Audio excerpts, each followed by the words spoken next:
Hi guys, my name is Anna Beahan, and today I'm going to be covering the book of my choice, NATSUMI, by Susan Lendroth. Now, I found this book in a library, and I thought it was really cool. I've never read it before, and it is the same name as my mother's name, so I was immediately drawn to it. And after reading through the picture book, I learned that this would be really great at highlighting how Nodelman's cultural assumptions can be faulty at times. And with that, I'll be going into my thesis, which is that NATSUMI by Susan Lendroth breaks Nodelman's faulty cultural assumption that boys are different than girls, and that boys should be doing boyish things and girls should be doing girlish things. And this is done through three things.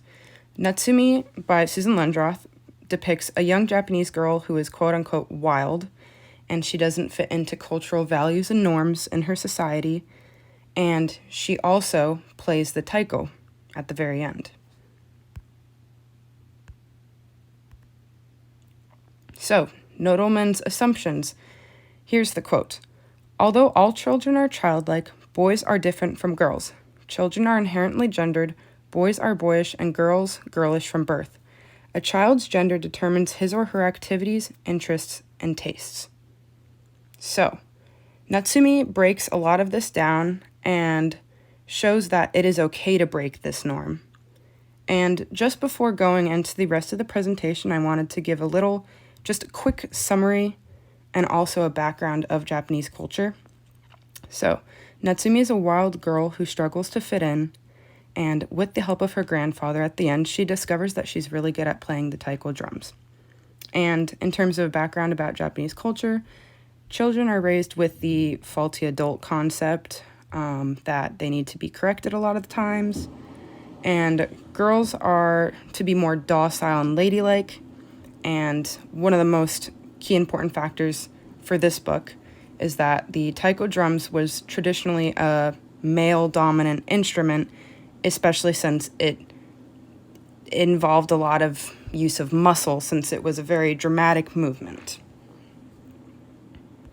And with that, I'll be going into the visuals that support that this book breaks Nodelman's faulty assumptions. So, there's bold lettering used throughout the book when NATSUMI is getting scolded by her parents, her grandparents, any authority type of figure.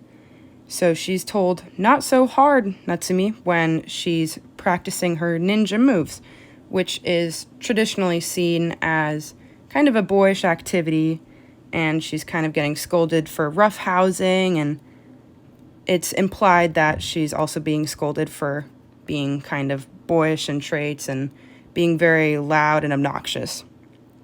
And this is supported by the social construction theory that a child is meant to be corrected, which is the faulty adult. Another visual that is shown throughout the book is a depiction of kind of how rowdy she is. The bold wording at the bottom of the image on the left side, she's exclaiming her samurai battle sword wielding technique with a fan, and she's later scolded for this since she's supposed to be more ladylike instead of a samurai charging into battle. And on the right image, she is mixing matcha in a little bowl, and she's doing it too hard, and it is shown that she's flicking onto her father's face, and she's scolded once again for being too hard. And this is in bold. So we're seeing a lot that bold lettering, and through the actual drawings that are shown, that NATSUMI is a very rowdy girl, and she doesn't really fit the mold of being ladylike and docile and very kind of doe-like in demeanor and very small. And in terms of elements of literature, NATSUMI's point of view is one of the major ones that is used. So the main points throughout this book is that she's just trying to be herself, and she's constantly scolded for that, and that results in a lot of shame. And she says on page 14 that no matter what I do, something always goes wrong. So she's feeling really embarrassed and really sad that she feels like she can't do anything right, and she's always getting in trouble just because she wants to try to be like herself and not fit the mold. Another element of literature that is used is theme. So in the end, Natsumi ends up playing the taiko with the help of her grandfather's support. And this produces the overarching theme that everyone has a place somewhere, even if it doesn't fit the mold. And you can see in the image that she now looks happy, she's doing what she likes to do, and it is breaking that social norm that boys should be doing boyish things and girls should be doing girlish things. Because here, Natsumi is playing a taiko, which is traditionally meant for boys and men. Now, just continuing on, this book also just represents the importance of having a supporting figure in life. So her grandfather encourages her to do the taiko and helps her find something that she would succeed at. And he says, I'm sure you'll find the right fit if you keep looking and listening. And this is also on page 14. And you can see that he's supporting her, and it's also shown through the image where he's walking with her and just consoling her, especially after she had a lot of self-doubt and shame from being too loud and too hard and too much, which is typically a very boyish characteristic that a lot of boys are criticized for, and instead it's a girl getting criticized for. Now, how is this significant in America?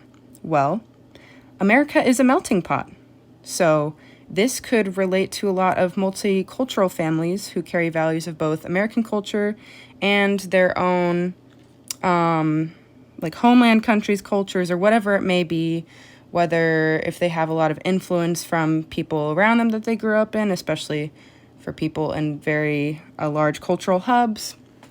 And most importantly, it's relatable to a lot of girls in America who are told they're too loud, too obnoxious, and too much. And it also encourages girls to do quote-unquote boyish things just to make them happy. The main thing is people should just be happy, and that doing boyish things as a girl doesn't make you any less girlish.